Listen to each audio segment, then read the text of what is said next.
Orang Majusi itu bahkan berkata bahwa ia sendirilah yang menikahi putrinya tersebut. Dia berkata, aku merayakan pernikahan itu dengan 1000 undangan lebih bersama orang Majusi. Di malam pertama, aku pun menyetubuhi putriku.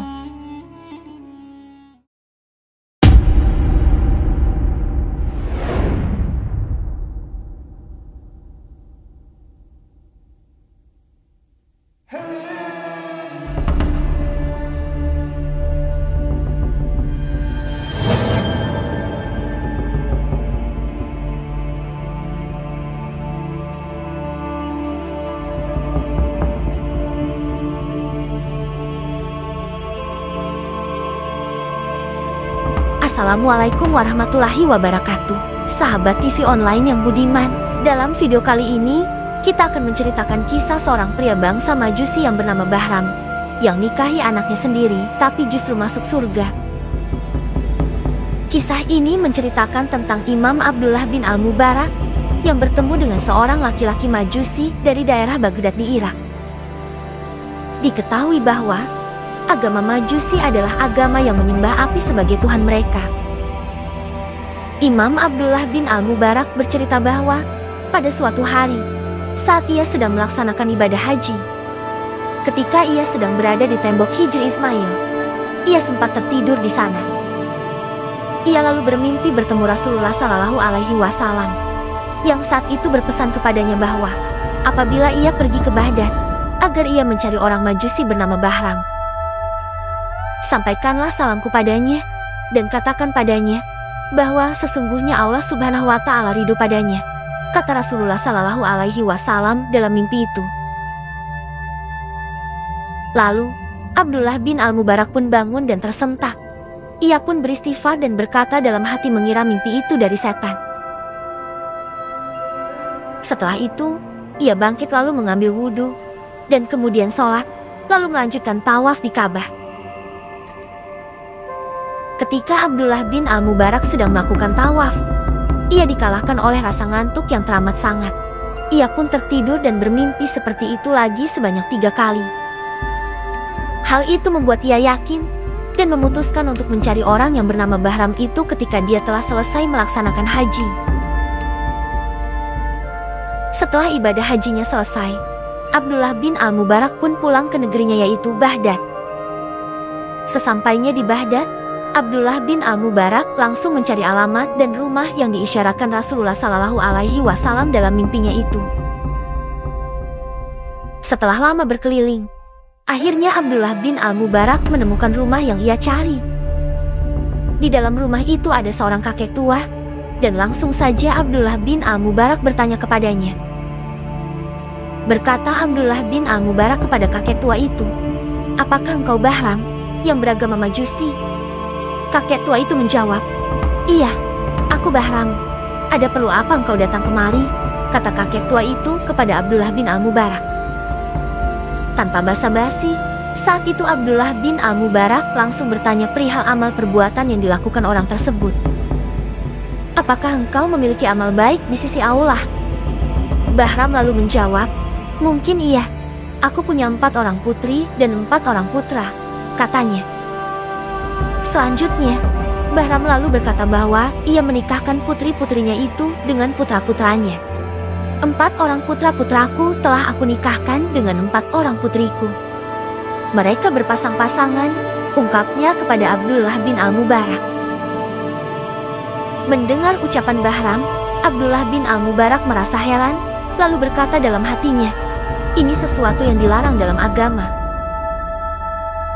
Lalu, ia melanjutkan bertanya kepada Bahram, apakah ada amal lain yang pernah engkau lakukan selain hal itu? Bahram lalu menjawab bahwa ia memiliki seorang anak perempuan yang sangat cantik. Saking cantiknya, ia bahkan tidak menemukan pasangan yang sepadan untuk putrinya itu. Orang Majusi itu bahkan berkata bahwa ia sendirilah yang menikahi putrinya tersebut. Aku merayakan pernikahan itu dengan 1000 undangan lebih bersama orang Majusi. Dan di malam pertama, aku pun menyetubuhi putriku itu, seperti layaknya suami istri pada umumnya, kata Bahram. Abdullah bin Al-Mubarak pun sempat terkejut mendengar kisah itu yang juga sangat dilaknat oleh Allah Subhanahu wa Ta'ala, dan juga perbuatan itu dilarang dalam agama Islam. Ia kembali lagi bertanya kepada Bahram, apakah masih ada amalan yang lain lagi selain hal itu? Bahram pun menjawab, masih ada satu lagi. Pada malam aku menyetubuhi anakku, datanglah seorang perempuan muslim penganut agamamu, kata Bahram. Ia mengambil salah satu dari lampu-lampuku, lalu dia menyalakan lampu tersebut. Kemudian aku keluar menyalakan lampu itu, dan perempuan itu pun datang. Lalu dia masuk melakukan hal yang serupa sebanyak 3 kali, ujar Bahram. Bahram berkata melanjutkan, mungkin perempuan itu mata-mata yang ingin mencuri. Maka aku pun keluar, lalu mengikuti kemana perempuan itu pergi. Perempuan itu pun berjalan menuju rumahnya dan menemui anak-anak perempuannya. Lalu anaknya itu bertanya pada ibunya, "Ibu, apakah engkau datang dengan membawa sesuatu? Kami sudah tak sanggup lagi menahan lapar," kata anak-anak perempuan itu. Ibu itu pun menjawab anak-anaknya sambil mengeluarkan air matanya, "Aku malu pada Tuhanku, jika aku meminta selain padanya, apalagi meminta dari musuh Allah yang orang Majusi," kata perempuan itu kepada anak-anaknya. Ketika Bahram mendengar perkataan wanita itu kepada anak-anaknya, ia sangat terketuk hatinya dan merasa iba. Ia pun langsung pulang ke rumahnya. Bahram mengambil nampan di dapur rumahnya, lalu ia isi penuh nampan itu dengan segala makanan yang ia punya. Ia kemudian membawa nampan itu ke rumah perempuan tadi. Mendengar cerita itu, lalu Abdullah bin Al-Mubarak berkata, "Itu baik, dan bergembiralah engkau wahai Bahram." Bahram merasa bingung dengan apa yang diucapkan Abdullah bin Al-Mubarak. "Apa maksud engkau berkata bahwa aku harus bergembira?" bertanya Bahram kepada Abdullah bin Al-Mubarak. Abdullah bin Al-Mubarak pun menceritakan mimpinya bertemu Rasulullah Shallallahu Alaihi Wasallam dan memerintahkannya untuk menyampaikan pesan kepada Bahram. "Sesungguhnya Rasulullah telah menitipkan pesan kepadamu. Rasulullah datang melalui mimpiku, dan beliau menyampaikan kepadaku untuk menyampaikan sebuah pesan kepadamu." Setelah mendengar cerita Abdullah bin Al-Mubarak, Bahram seketika itu langsung mengucapkan 2 kalimat syahadat. "Aku bersaksi bahwa tiada Tuhan selain Allah, dan aku bersaksi bahwa Nabi Muhammad Shallallahu Alaihi Wasallam adalah utusannya." Setelah mengucapkan ikrar bahwa Bahram telah masuk Islam, ia pun langsung jatuh tersungkur dan menghembuskan nafas terakhirnya. Abdullah bin Al-Mubarak pun ikut memandikan, mengkafani, menyolati dan menguburkan jasad Bahram. Abdullah Al-Mubarak lalu berpesan, "Wahai hamba Allah, berusahalah berbuat murah hati kepada makhluk Allah, karena dengan sifat itu, yang awalnya musuh bisa berubah menjadi kekasih," kata Abdullah Al-Mubarak. Ada hikmah yang bisa kita petik dari kisah Bahram ini.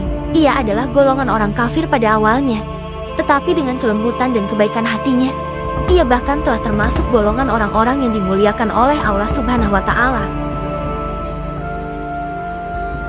Demikianlah, hanya Allah Subhanahu wa Ta'ala yang tahu. Sekian kisah ini, terima kasih, dan sampai jumpa lagi pada video kisah-kisah berikutnya. Assalamualaikum warahmatullahi wabarakatuh.